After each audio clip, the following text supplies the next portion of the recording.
Puji Tuhan, praise the Lord, haleluya, saudara, puji Tuhan. Nah, pada zaman dulu sebenarnya nggak ada itu yang namanya raja. Tuhan mengangkat hamba-hambanya untuk memimpin umatnya. Ya, dari Abraham Tuhan pilih untuk menjadi suatu bangsa yang besar. Ya, Abraham sendiri sudah memimpin begitu banyak orang. Dia punya pasukan di rumahnya yang lahir dari keluarga besarnya, ya, pekerja-pekerjanya. Dia bangkitkan 300 lebih mereka menjadi pasukan gagah perkasa. Sampai kemudian Tuhan berjanji akan mengangkat anaknya dan memenuhi isi bumi dengan keturunan pilihan Tuhan. Nah, dari sana Tuhan itu memimpin mereka. Saudara tahu pertama Tuhan bangkitkan Musa, ya. Musa dibangkitkan, tapi Musa bukan raja. Kemudian terus bangsa itu Tuhan kirim lagi hamba-hamba Tuhan. Tuhan kirim hamba-hamba Tuhan. Sampai akhirnya Tuhan satu kali kirimkan seorang nabi yang dimunculkan, yang dilahirkan dari doa. Siapa itu? Samuel, ya. Kemudian Tuhan membangkitkan Samuel ini. Tuhan membangkitkan, Tuhan membreeding. Breeding itu apa ya? Dia menumbuhkan di rumah Tuhan. Sejak kecil diajari untuk melayani, pakai efod, baju pelayanan, ya. Kemudian Tuhan mulai bicara kepada dia. Dan dia menjadi nabi yang luar biasa. Dia memimpin orang Israel. Dia pergi kemana-mana, ke Yehuda, ke Rama, kemana-mana untuk menolong menghakimi bangsa Israel. Menolong memecahkan masalah-masalah. Nah, suntuklah dia, sudah tua. Maka kita baca sekarang, orang Israel ini mulai berseru, minta raja. 1 Samuel 8 ayat 1 sampai 5.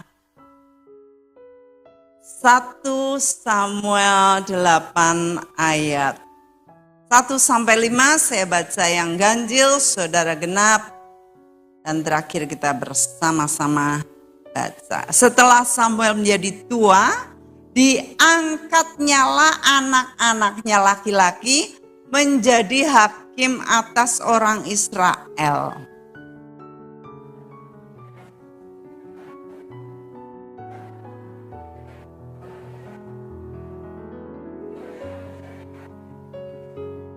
Tetapi anak-anaknya itu tidak hidup seperti ayahnya.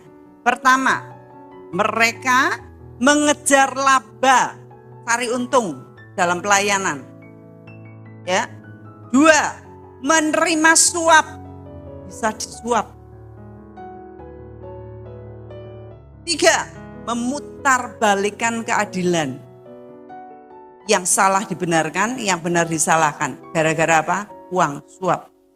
Ya.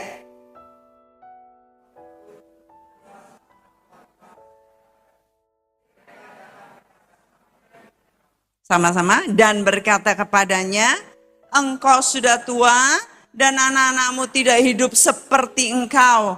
Maka angkatlah sekarang seorang raja atas kami untuk memerintah kami seperti pada segala bangsa-bangsa lain.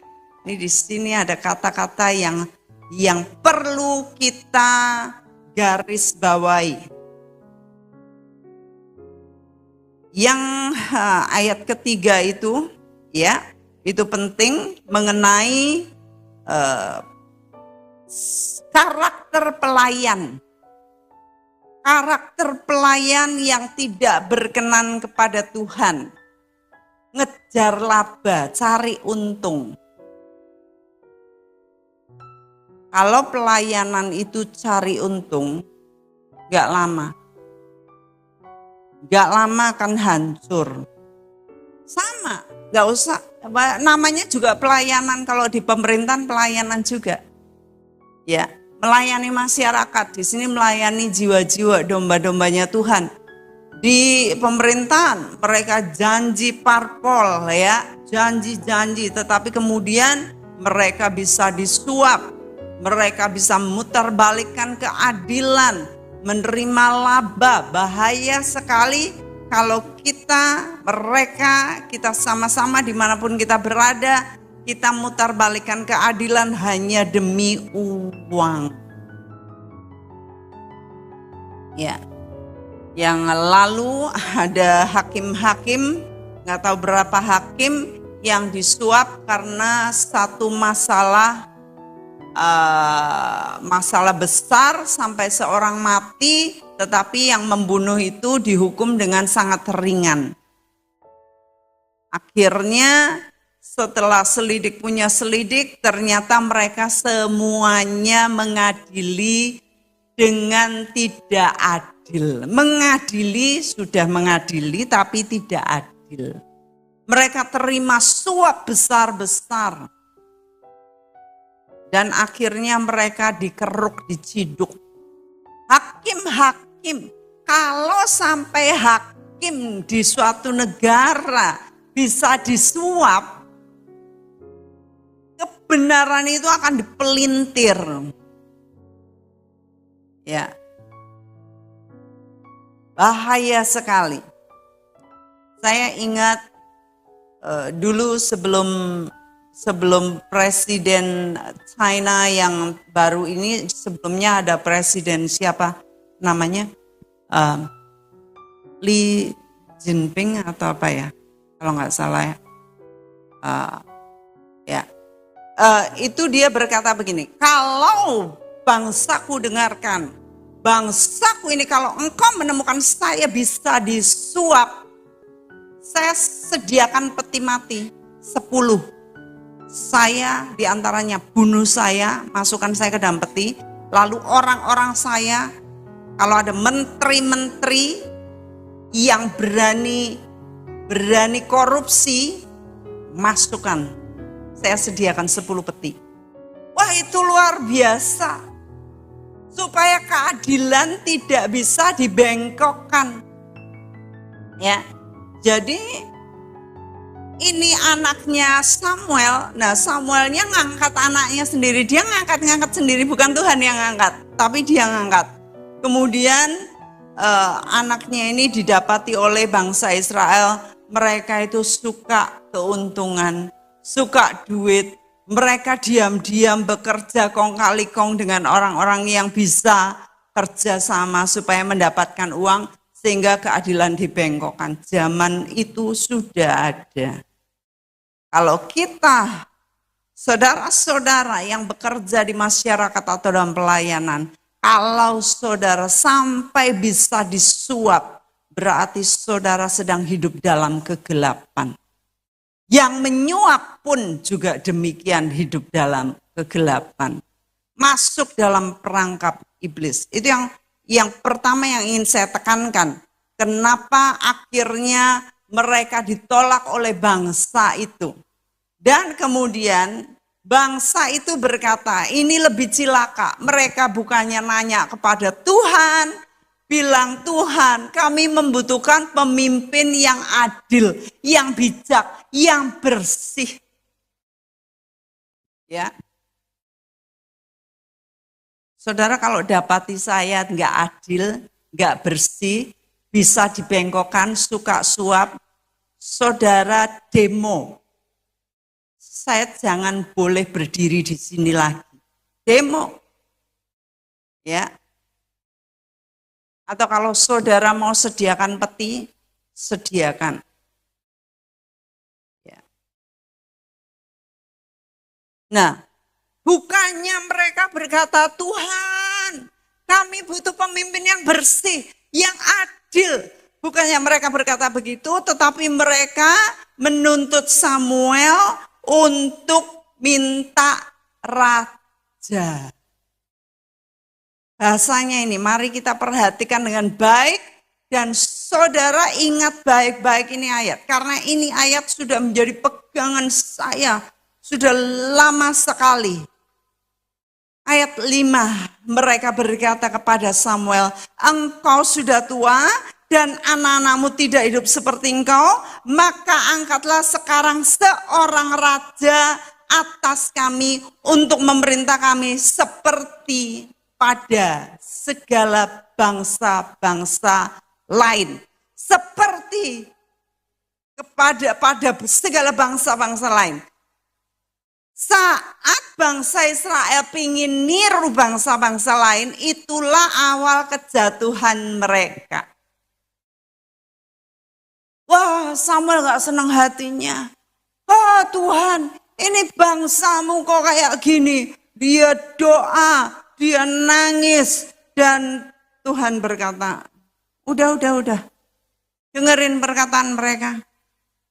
Sebab bukan kamu yang ditolak. Mereka nolak aku, kata Tuhan. Oke, sekarang kasih syarat. Syaratnya, nanti anak-anakmu akan diminta, kamu harus bayar pajak lebih. Nanti anak-anak laki-lakimu akan pergi perang. Mereka kemungkinan besar pada mati. Mereka enggak punya hak lagi. Mereka ini itu, mereka bilang, Pokoknya kami akan menjadi seperti bangsa-bangsa lain. Pokoknya kami mau raja. Ayat 19 dan 20. Tetapi bangsa itu menolak mendengarkan perkataan Samuel dan mereka tetap kekeh. Mereka berkata, tidak. Harus ada raja atas kami, maka kami pun akan sama seperti bangsa-bangsa lain. Sama. Raja kami akan menghakimi kami dan memimpin kami dalam perang. Saudara, kalau kita mulai berpikir bahwa kita harus seperti yang lain, bahaya. Zaman sekarang ini zaman yang sangat-sangat riskan, bahaya banget, khususnya bagi anak-anak muda dan juga orang-orang dewasa, orang-orang tua. Sangat bahaya, riskan. Karena apa? Gadget sekarang itu sudah megang peranan. Dan hal-hal yang lain yang sebentar saya akan bacakan. Saya baru aja mendapatkan suatu kisah yang mengerikan sekali. Saya mendapatkan kisah ini saat saya mendengarkan firman dan kemudian di situ ada seorang yang mendapatkan penglihatan. Penglihatannya demikian. Mari dengar baik-baik ya. Saya diberi penglihatan ada bengkel yang mengetahui kelemahan manusia dan bertujuan untuk memanipulasinya. Judulnya Bengkel Iblis. Sementara mata saya memandang, ada suatu benda yang menyerupai benda bersinar. Tapi semakin saya memandangnya, makin saya melihatnya, sesungguhnya hanya seperti handphone biasa yang banyak orang tidak pernah mau melepaskannya. Tapi itu ada auranya, di mana saat seseorang memegangnya, dia tidak bisa melepaskannya. Saudara kan lihat, anak-anak sekarang, HP itu kayak kelet gitu loh, kayak nempel di tangan, ya kan? Dilepaskan nangis, dilepaskan ngamuk, nempel. Tapi alat itu tidak hanya memanfaatkan, iblis tidak hanya memanfaatkan alat tersebut sebagai alat komunikasi, tapi menyebarkannya untuk menembus kelemahan manusia. Di dalamnya ada tulisan banyak orang, foto-foto mereka yang menunjukkan anak-anak muda dan orang tua berpose di sebelah mobil mahal, berganti-ganti baju dan memakai baju-baju dan barang-barang bermerek dengan menampakkan kehidupan yang indah, liburan yang panjang dengan kemewahan. Foto-foto pergi kemana-mana, foto-foto tiket-tiket ke negara-negara, ke pulau-pulau. Iblis menggunakan alat ini untuk membakar keirian, kekurangpuasan, dan keserakahan dalam diri orang. Saya melihat aritmatika yang sulit, yang ternyata mereka-mereka yang menciptakan hal tersebut dipilih khusus oleh iblis untuk menciptakan sosial media. Saya melihat satu persatu. Mereka merasa harus berkompetisi satu dengan yang lain, mencari persetujuan dan likes. Setiap komen menyediakan kebahagiaan jangka pendek, tapi kesenangan ini cepat hilang. Kalau ada yang nge-like kan, senang. Habis itu ya udah. Iblis sangat pandai mendesain dengan memfeeding. Memfeeding itu ngasih makan, ngasih kesenangan ya. Memfeeding orang dengan rasa lapar yang tak terpuaskan. Siapa lagi yang nge-like saya? Siapa lagi yang nge-like saya? Kalau ada yang, teman saya kok nggak nge-like saya, tidak puas, marah. Menciptakan rasa tidak aman dan kecemburuan di dalam diri mereka. Memicu ambisi yang tak ada habisnya. Ganti-ganti status. Dengan rancangan ini, iblis membuat orang membandingkan diri mereka dengan kehidupan sempurna yang palsu. Membuat mereka lebih tidak puas lagi. Semua orang merasa lebih tidak berharga saat melihat orang lain bahagia. Menjadi gelisah dan mulai tidak menyukai hidup mereka sendiri. Kok aku gak seperti temanku itu? Temanku banyak followernya, temanku banyak yang nge-like, temanku banyak fansnya, kok aku enggak? Mereka gelisah dan mulai tidak menyukai hidup mereka sendiri. Siklus yang ganas ini meracuni jiwa-jiwa mereka dan melemahkan mereka. Setiap wajah baru yang muncul di layar memicu keinginan untuk lebih banyak likes, disukai, dan lebih banyak perhatian. Saya merasakan hawa dingin di dalam hati mereka, meskipun perangkat ini tampak seperti benda biasa. HP saudara ya, dengan sosial media, aplikasi-aplikasi, tujuan dasarnya menakutkan untuk menyakiti jiwa orang, membuat mereka menjadi budak keinginan mereka sendiri. Di bengkel gelap iblis itu saat aku mencoba mencerna kengerian dari rencana pertama, jadi ini rencana pertama, mataku melihat rencana lain yang mendominasi ruangan. Desain ini ditempatkan di tengah ruangan, memiliki desain yang sangat sederhana tetapi memancarkan energi yang membungkus ruangan dengan jaring yang tidak terlihat. Jadi ada jaring yang gak kelihatan, tapi itu akan menjaring. Ini dia, di bengkel iblis, ini yang kedua. Yang pertama tadi sudah saudara tahu, yang kedua. Saat saya mendekat, simbol-simbol ini mencerminkan bagian-bagian dari rencana yang menggali akar struktur masyarakat yang menyebabkan orang mempertanyakan identitas mereka. Gambar yang berfokus pada identitas gender, yaitu jenis kelamin dan hubungan, mengalir di layar. Gambar-gambar yang awal tampak sederhana dan yang tidak berbahaya ini secara bertahap mulai berubah bentuk. Saya melihat bagaimana rencana besar yang menargetkan masyarakat menyebar selangkah demi selangkah. Saya mengerti bahwa iblis sedang memproses strategi yang bertujuan untuk menjauhkan orang dari identitas alami mereka dan nilai-nilai yang membentuk identitas mereka. Menurut rencana ini, nilai-nilai tradisional berdasarkan jenis kelamin dan struktur keluarga dipertanyakan, menyebarkan sistem pemikiran di mana identitas menjadi ambigu dan batas-batas semakin kabur.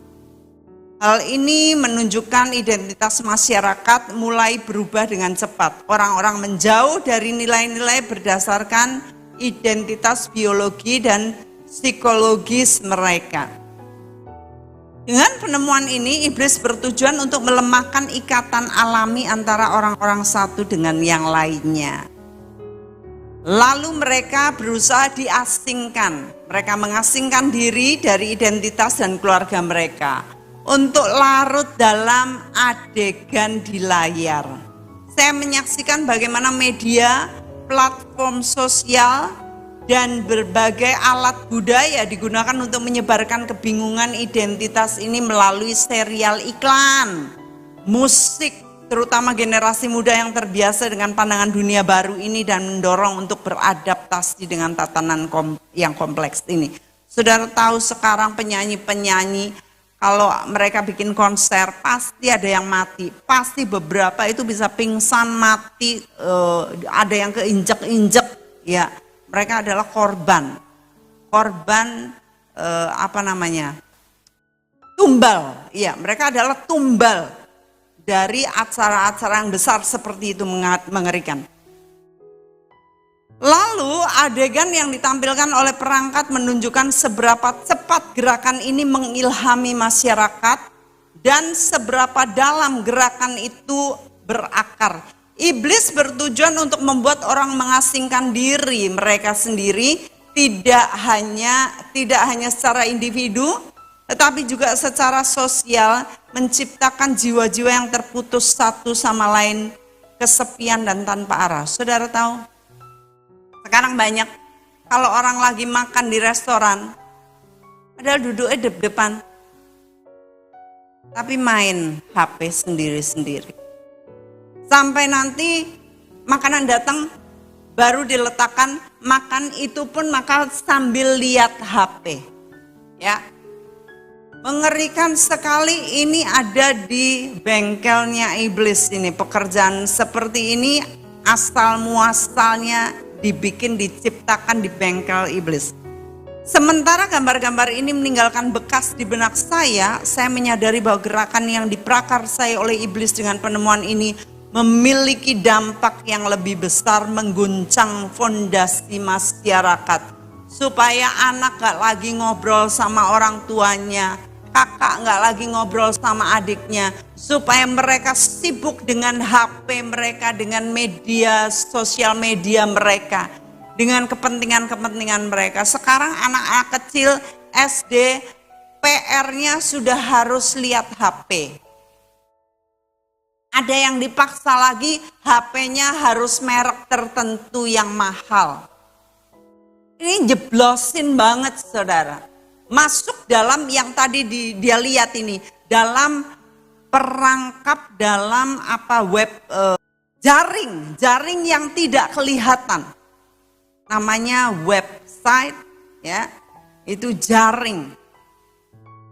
Lalu yang ketiga, ini penglihatan yang ketiga.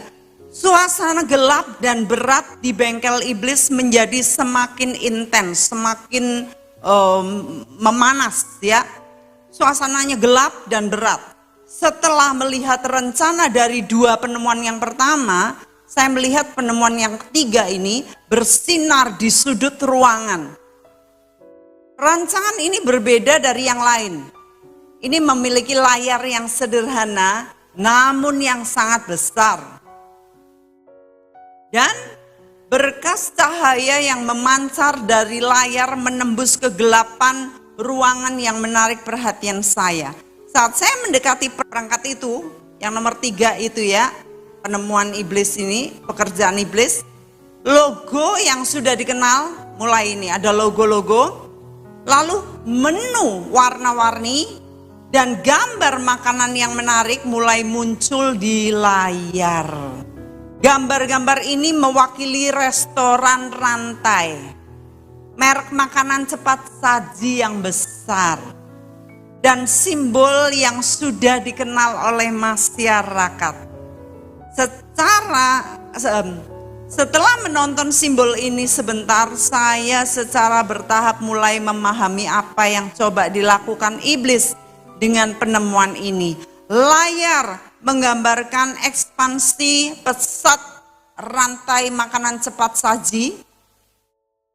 Jadi ini adalah franchise makanan cepat saji yang saudara lihat mulai masuk kota-kota kecil seperti kota kita, bukan kota gede banget, tetapi nama-nama yang sudah ada dari dunia barat masuk ke Jakarta dan mulai merambah, namanya dikenal. Ini mulai bahaya, ada simbol-simbolnya. Simbolnya nggak main-main, simbol ada artinya, itu simbol setan biasanya. Dan ekspansi pesat ini, mereka memantapkan diri untuk membuat franchise ini di seluruh dunia. Iklan yang disoroti, yang dibuat untuk menarik orang. Produk yang dikonsumsi dengan cepat dan menciptakan kecanduan karena biaya murah, biaya rendah, dan layanannya cepat. Mau cepat-cepat karena apa? Mau cepat makan, gak usah yang digoreng, gak usah yang dipanasi, gak usah yang dikukus. Pokoknya beli cepat langsung makan, karena apa? Mau nonton lagi. Saya dapat dengan jelas melihat bagaimana rencana besar dibuat untuk mengarahkan orang menjauh dari makanan yang alami dan sehat. Iblis memastikan bahwa rantai ini menarik konsumen dengan mudah, dengan harga yang murah, menarik, dan layanan yang cepat. Yang membuat orang secara bertahap mengorbankan kesehatan dan tubuh mereka. Saudara, bahaya makanan cepat saji, ya, itu adalah makanan yang saudara akhirnya harus berkorban atas kesehatan saudara. Gedang cepet wae, gedang aku tuku masakan ning jowo wae. Terus menerus saudara nggak mau masak. Ini dia, bertahap mengorbankan kesehatan dan tubuh mereka. Di layar, pemasaran dan rencana strategis untuk membuka restoran ini di kota-kota di seluruh dunia mulai terungkap. Kampanye yang menargetkan anak-anak dan remaja dirancang untuk membuat mereka terbiasa dengan gaya hidup tidak sehat di usia muda. Dalam iklan yang penuh warna dan menyenangkan, konsep seperti kebahagiaan, persahabatan, kesenangan dikombinasikan dengan makanan, menggantikan kebiasaan sehat dengan gaya hidup yang penuh kecanduan. Setiap kali layar berubah, itu menunjukkan bagaimana makanan itu mempengaruhi tubuh manusia yang menyebabkan obesitas, gemuk, dan masalah kesehatan lain seperti ginjal, jantung, dan lain-lain. Penyakit otak, demensia, lupa, dan sebagainya. Rantai makanan cepat saji ini tidak hanya berbahaya bagi kesehatan, tetapi juga merusak kehidupan masyarakat secara spiritual. Jadi makanan yang gak sehat itu bisa berdampak bagi rohani saudara. Karena apa? Kalau sakit saudara gak bisa nyembah Tuhan, gak bisa fokus sama Tuhan, gak bisa datang ke rumah Tuhan, dan sebagainya. Saat saya memahami rencana yang mengerikan ini, saya merasakan kemarahan dan kesedihan yang luar biasa di dalam diri saya. Sekarang saya bisa melihat dengan jelas tujuan iblis, tetapi saat yang ditunggu-tunggu telah tiba. Dalam suasana yang penuh semangat dan gelap itu muncul rencana lain. Nah, rencana lain nanti kapan-kapan saya akan sampaikan. Tetapi yang perlu kita sadari saudara, saat kita pengen seperti orang lain, kita pengen seperti teman-teman, kita pengen seperti ini dan itu, ini bahaya menjerat kita. Ya, kita harus fokus apa yang Tuhan mau dalam diri kita. Gak sembarangan kita hanya karena teman kita main HP itu, punya game itu, punya barang itu, punya HP merek itu, maka saudara pengen sama dengan yang lain. Ini sangat bahaya. Dan ternyata ini sudah diprakarsai, dirancang oleh iblis untuk mempengaruhi anak-anak kita, anak-anak muda. Ya, mari kita lihat beberapa tayangan ini untuk menolong kita bagaimana di akhir zaman ini orang anak-anak kecil sudah kecanduan.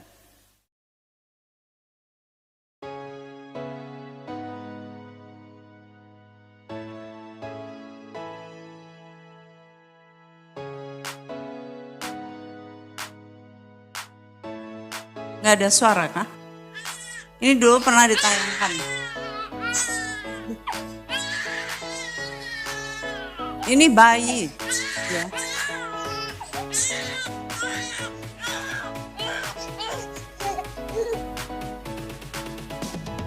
Ini bayi sudah kecanduan HP. Ini tadi perencanaannya ada di bengkel iblis. Ya, lalu apakah? Alright.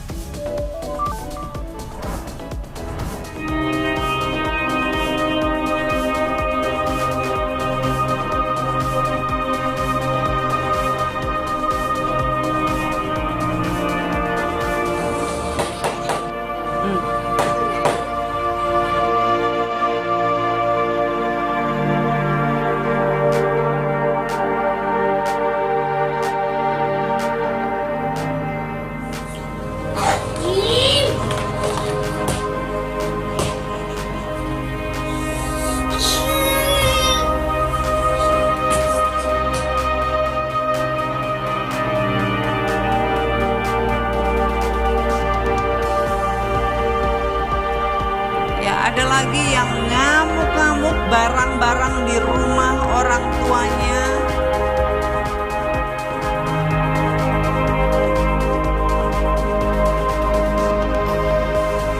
Nah, ini orang-orang lihat dan berkomentar, gua juga begitu, 5 HP sampai rusak katanya. Apakah ada lagi? Alright, ini dia. Kobaran api menghanguskan seluruh isi kamar dan ruang tengah sebuah rumah di perumahan Citra, Sentosa Mandiri, Kecamatan Jambi, Sidoarjo, Jawa Timur. Menurut warga, kebakaran diduga dipicu ulah seorang bocah SMP yang nekat membakar kasur milik tetangganya. Aksi tersebut dilakukan diduga karena pelaku kecanduan game online. Namun, polisi masih menyelidiki kasus ini dengan menggandeng psikolog untuk memeriksa terduga pelaku. Pada waktu kita ambil keterangan sebagai saksi, dari pihak terlapor sendiri tidak kita ketemukan bahwa yang bersangkutan kecanduan dari game online. Nah, itu. Memang ya yang bersangkutan sebagai anak-anak juga sering lah main game ya, tapi tidak sampai kecanduan. Jadi mungkin ada faktor-faktor psikologis yang lainnya. Faktor psikologis. Proses pemeriksaan terus dilakukan terhadap terduga pelaku dengan pendampingan khusus. Tim Liputan iNews melaporkan. Ya, apakah ada lagi yang lain yang mana merusak rumah, bongkar-bongkar sudah? Oke, itu mewakili beberapa yang lain, tetapi sebagaimana saudara tahu, ini sudah merambah di seluruh dunia. Ini adalah maksud dari iblis menciptakan hal tersebut untuk diturunkan ke dunia supaya anak-anak mulai dari kecil rusak mentalnya. Nah, ini ada gambar lagi seorang anak muda meninggal dunia. Kecanduan game online, anak masih SMP, dan dari analisa dokter dia terpapar radiasi handphone yang mengakibatkan gangguan syaraf. Ini handphone kita ini radiasinya sangat tinggi. Ya, kalau saudara pegang terus, ini berradiasi ke tubuh dan ini sinyal wifi dan semua merusak otak, bisa panas. Apalagi kalau pakai earphone yang nggak ada kabelnya, ya, portable earphone. Wah, itu tegangannya tinggi sekali, otak bisa panas, bisa kayak kebakar. Itu earphone. Mending yang ada kabelnya. Itu masih jauh jaraknya, tetapi earphone ada eksperimennya. Ya. Begitu berbahaya. Lalu dikatakan bahwa makanan-makanan, tetapi saya tidak akan ngomong tentang merek-merek. Saudara tahulah merek-merek apa yang terkenal di seluruh dunia yang udah nyampe di Indonesia. Dan banyak juga di Indonesia, di kota-kota itu pakai pesugihan itu katanya sudah umum, rata-rata. Itu sebabnya kalau kita nggak ngerti kita makan, maka yang terjadi kita bisa macam-macam terpengaruh tubuh kita. Nah, kita lihat kandungan gula yang ada di dalam minuman-minuman ini. Yang seperti itu 24 gram. Saudara lihatlah, di satu botol itu gulanya segitu. Di satu botol Pocari Sweat 22 gram, segitu banyaknya.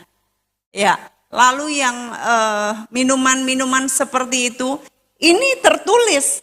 Jadi ini bukan matiin pasaran, menjelekan.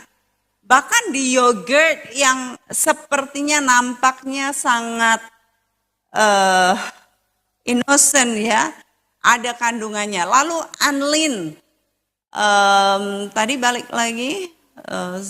Oke, anlin itu susu, itu paling sedikit ya, 3 gram supaya ada manis-manis sedikit.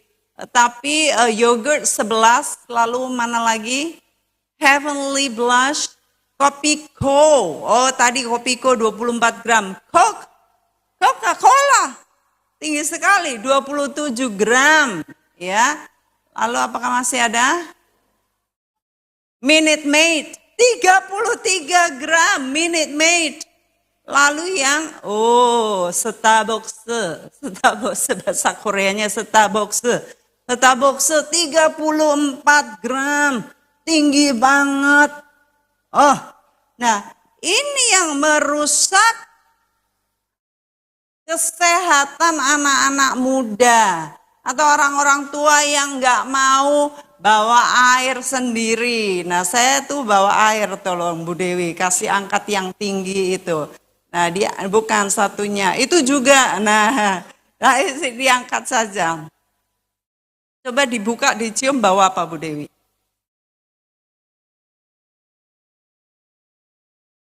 Tahu? Nggak tahu bawa apa? Ibu-ibu coba Bu Yayu dicium, bawa apa? Bawa apa Bu?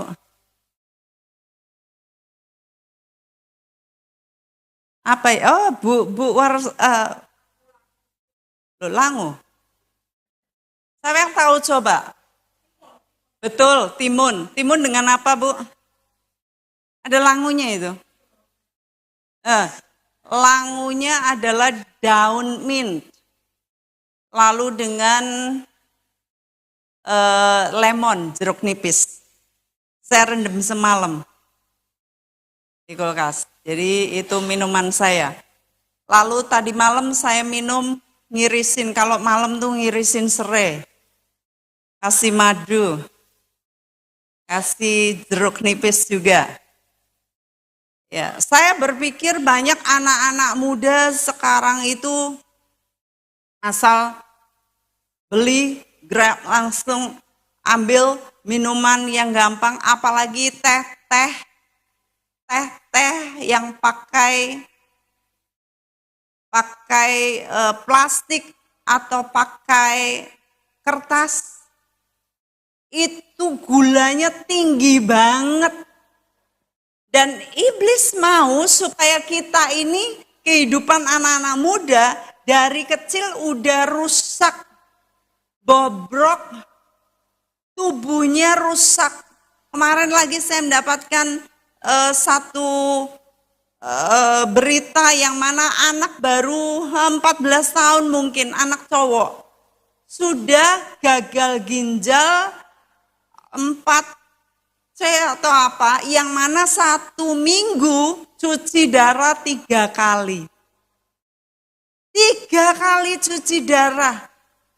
Sekarang anak-anak muda dibuat sedemikian rupa supaya mereka tidak sehat, supaya mereka cepat berakhir hidupnya, tidak memenuhi tujuan Tuhan dalam kehidupan mereka. Mereka nggak mau. Kayak saya tuh ngirisi kalau malam godok ya. Lalu saya persiapkan itu hari-hari. Ya.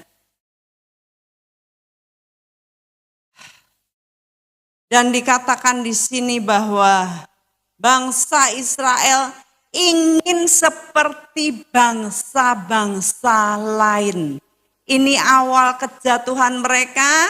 Mereka meminta ngedrel, minta raja di luar kehendak Tuhan, dan rajanya sudah ngawur. Waktu lalu saya ceritakan, nanti kapan-kapan saya akan lanjutkan secara detail. Tetapi pagi hari ini saya rindu saudara supaya menyadari bahwa perangkap iblis ada di mana-mana. Saya mau saudara hati-hati dengan kehidupan saudara, menjalankan kehidupan saudara. Ini HP biasa kalau dimasukkan dompet, masukkan kantong, cowok ya, masukkan kantong, itu tuh deket alat kelamin. Katanya bisa lama-lama radiasinya membunuh